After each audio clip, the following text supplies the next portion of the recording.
Hello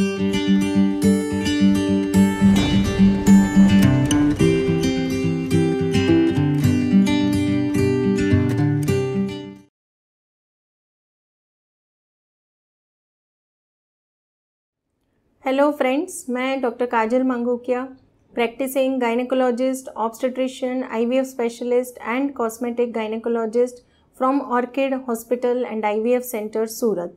नमस्कार, आपका स्वागत है ऑर्किड पेशेंट्स अवेयरनेस सीरीज़ में।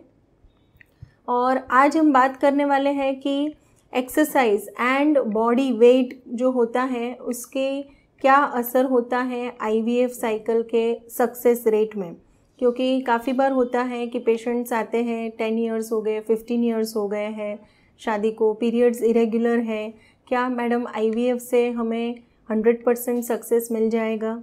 तो फ्रेंड्स, आज हम बात करेंगे कि बॉडी वेट की फर्टिलिटी पे क्या क्या इफ़ेक्ट आती है, और बॉडी वेट अगर आपका आइडियल क्या वेट होना चाहिए when you undergo IVF cycle, और अगर आपका आइडियल वेट नहीं है तो क्या क्या कॉम्प्लिकेशंस आने की संभावना होती है। सो फ्रेंड्स, पहले तो बॉडी वेट, जैसे आप सभी को पता होगा कि बॉडी मास इंडेक्स, क्योंकि सभी की हाइट डिफरेंट होती है, सो बॉडी मास इंडेक्स जो होता है वो बहुत ही इम्पॉर्टेंट होता है, जिसकी calculation body mass index calculate करने के लिए एक फॉर्मूला होता है, that is weight in KG divide by height in metre square. So for example, आपका जो वेट है 70 केजी है, आपकी हाइट 1.73 मीटर्स है, तो height 70 divide by 1.73 into 1.73, so that will come approximately 23.5। सो यह जो है यह आपका बॉडी मास इंडेक्स होता है। So ideally for the females ideal body mass index होता है बिटवीन 18 टू 23। अगर 25 तक है that is okay, but if it is less than 18 then also it is not good, जिसे हम अंडर वेट कहते हैं। और यदि आपका body mass index between 25 to 29 है तो उसे हम ओवर वेट कहते हैं। और यदि आपका body mass index more than 30 जाता है तो उसे हम ओबेसिटी, मोटापा जिसे कहते हैं।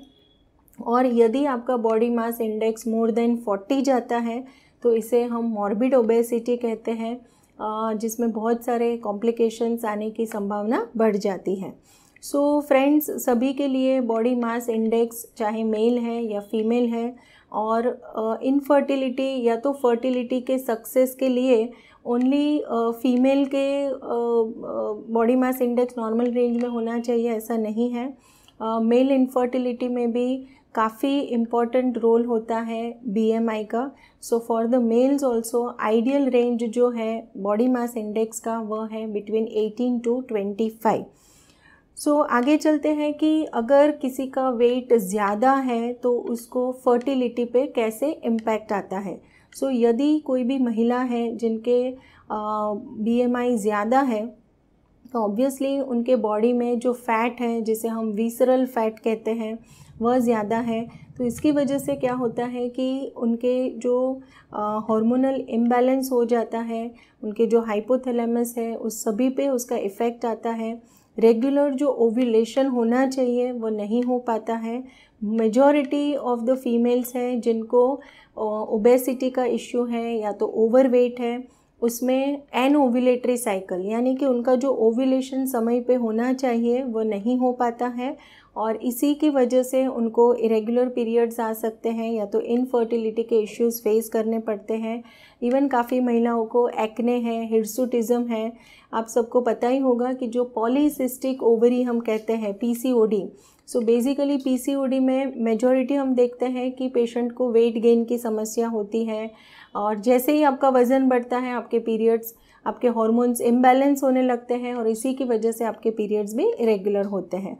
और जो पेशेंट्स हैं जिनको पीसीओडी के साथ ओबेसिटी है, इसमें इंसुलिन रेजिस्टेंस पाया जाता है, एंड इसकी वजह से भी आपको फर्टिलिटी में या तो अगर आप आईवीएफ साइकिल करवाते हैं तो उसमें सफलता में दुविधा आ सकती है। दूसरा कि only not for the females, जैसे मैंने बताया कि मेल इनफर्टिलिटी में भी मोटापा जो है उससे दुविधा आ सकती है। जैसे मेल्स जो है जिसमें अगर मोटापा है, सो मोटापा है यानी कि फ़ैट ज़्यादा है, and because of this fat उनके बॉडी में जो ईस्ट्रोजन नाम का हार्मोन होता है उसकी मात्रा बढ़ने लगती है, और ईस्ट्रोजन जो है वह टेस्टोस्टेरोन को सप्रेस करता है। सो मेल्स में यदि टेस्टोस्टेरोन की मात्रा कम होती है तो उनके जो स्पर्म काउंट है, स्पर्म मोटिलिटी है और स्पर्म मॉर्फोलॉजी है, ये तीनों पे उसका इम्पैक्ट पाया जाता है। तो इसकी वजह से मेल्स में भी जो BMI है वह नॉर्मल रेंज में होना बहुत ही आवश्यक होता है।